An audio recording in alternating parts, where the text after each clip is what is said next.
बिस्मिल्लाहिर्रहमानिर्रहीम। अस्सलाम वालेकुम वरहमतुल्लाहि वबरकातुहू। मैं हूं आपका एस्ट्रोलॉजर नईम रहमान सदीकी। आप लोग देख रहे हैं सदीकी एस्ट्रोलॉजी चैनल। ये वीक कैंसेरियन का कैसा गुजरेगा, 18 जनवरी से लेके 24 जनवरी 2021 तक की मैं बात करूंगा कि ये वीक कैंसेरियन का कैसा गुजरेगा।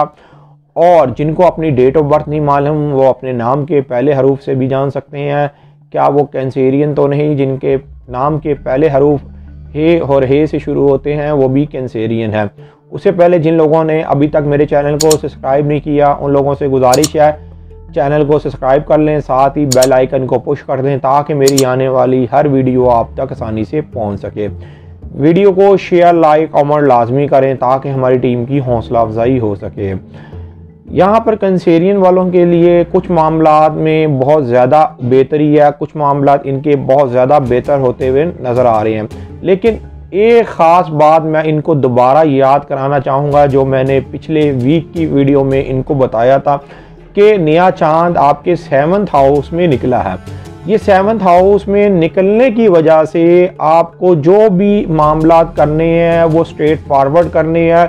कोई भी मामला किसी से छुपा के ना रखिएगा, वरना वही मामला आपके लिए इज़्ज़त में बदनामी बन सकती है, आपकी इज़्ज़त में कोई ना कोई ख़राबी पेश आ सकती है। मैं यहाँ पर इसलिए ये बात कर रहा हूँ कि इस वीक के अंदर भी आपको बिल्कुल साफ गो रहना पड़ेगा। अगर आपने किसी से कोई बात छुपाई, मतलब कि अगर आपके बॉस ने आपसे कुछ पूछा या कोई रिश्तेदार ने आपसे कोई सवाल किया और उस सवाल के जवाब में आपने झूठ बोल दिया तो आप उस झूठ में पकड़े जाएंगे। तो झूठ तो वैसे भी नहीं बोलना चाहिए, लेकिन ख़ास तौर पर ये जो 4 वीक हैं इसके अंदर आपने कोई ऐसा मामला नहीं करना कि जिस मामले में आपकी इज़्ज़त के ऊपर कोई फ़र्क पड़ जाए। वैसे जो कैंसेरियन वाले गैर शादीशुदा अफराद हैं उनके लिए इस वीक के अंदर बेहतर मौका बनता हुआ नज़र आ रहा है। रिश्ते के हवाले से ये वीक इनके लिए बेहतर साबित होता हुआ नज़र आ रहा है। ख़ास तौर पर मेल हजरात के लिए ये वीक बहुत ज़्यादा रिश्ते के मामले में बेहतर साबित होने वाला है। जो लोग आला तालीम हासिल करना चाहते हैं, बैरून मुल्क जाना चाहते हैं या कोई कानूनी मामले में परेशान थे तो अब वो उनके मामला काफ़ी हद तक बेहतर होते हुए नज़र आ रहे हैं, मतलब कि उनके हक में होते हुए नज़र आ रहे हैं। इसलिए कि उसके बाद सूरज ने 20 जनवरी 2021 को रात को 1:30 पर आपके 8वें घर में चले जाना है। पाकिस्तान के टाइम के हिसाब से ये रात का टाइम होगा।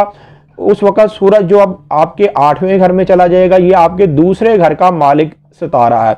यहाँ पर ये वीक आपको माली तौर पर कोई इतना ज़्यादा बेहतर साबित नहीं होने वाला। माली तौर पर इस वीक के अंदर कुछ ना कुछ अखराजात आपके ऊपर रहेंगे या कोई ना कोई ऐसी भारी जिम्मेदारियां आपके ऊपर रहेंगी, लेकिन घबराने की कोई ज़रूरत नहीं। ये उनके लिए ज़्यादा प्रॉब्लम होगी कि जिन्होंने कोई अपना सरमाया जोड़ के नहीं रखा हुआ, बुरे टाइम के लिए कोई अपना सरमाया जोड़ के नहीं रखा हुआ। मैं यहाँ पर आपको एक बात ज़रूर समझाना चाहूँगा, इस वीक के अंदर कोई भी आप भारी इन्वेस्टमेंट ना करें तो ज़्यादा बेहतर है। हालांकि आपका जो शराकती घर का जो खाना है वो इस वक्त बेहतर है, लेकिन जो आपका 2nd हाउस का जो खाना है, मतलब कि जहां पर आपकी माल और दौलत का जो है वो आपके लिए इस वक्त कमज़ोर है, वो कोई इस वक्त बेहतर नहीं है। ज़ाहिरी तौर पर तो ये लगेगा कि जो आप काम करने जा रहे हैं वो बहुत ज़्यादा आपके हक में बेहतर साबित होगा, लेकिन उसका रिजल्ट बेहतर नहीं निकलेगा। उसकी एक और वजह यह है कि मरीख ने भी बुरा एंगल बनाना है। मरीख ने जुपिटर के साथ बुरा एंगल बनाना है जो आपके 5वें घर का और जो आपके 10वें घर का हाकिम सितारा है।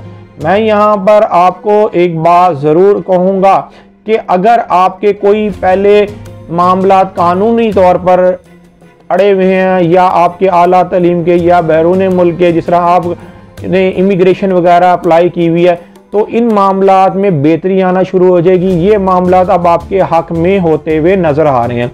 यहाँ पर कुछ लोग जो आपके मुखालिफ थे इस वीक के अंदर वो मुखालिफ लोग अब आपके ज़ेर होते हुए नज़र आएंगे। उसकी एक वजह यह है, चाहे आपके 12वें घर का हाकिम सितारा आपके 8वें घर के अंदर है और यही आपके तीसरे घर का भी हाकिम सितारा है, इसने आपके 12वें घर में जो रास है इसके साथ एक अच्छी नज़र बनानी है।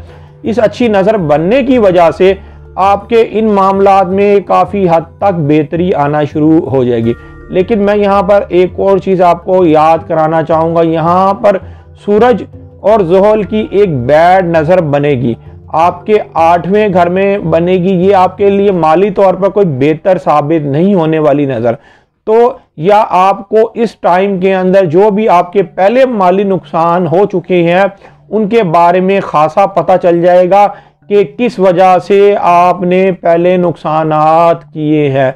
मैं यहाँ पर आपको यही कहूँगा कि इस वीक में ज़रा थोड़ी बहुत एहतियात बरत लें, मुतात हो कि इस वीक में आप काम करें तो ज़्यादा बेहतर है। वैसे तो जब 11th हाउस के अंदर मून आएगा वो आपके लिए कुछ ना कुछ कोई ना कोई मामलात में बेहतरी लेके आएगा, कुछ ना कुछ मामलात आपके बेहतर होते हुए नजर आएंगे। लेकिन ज़्यादातर ये मामलात उनके बेहतर होते हुए नजर आएंगे कि जिनका पैदाइशी तौर पर मून स्ट्रॉन्ग है, सन स्ट्रॉन्ग है। अगर आपका पैदाइशी तौर पर मून और सन स्ट्रॉन्ग है तो इस वीक के अंदर आपके लिए वो मामलात उस तरीके से ख़राब नहीं होने वाले।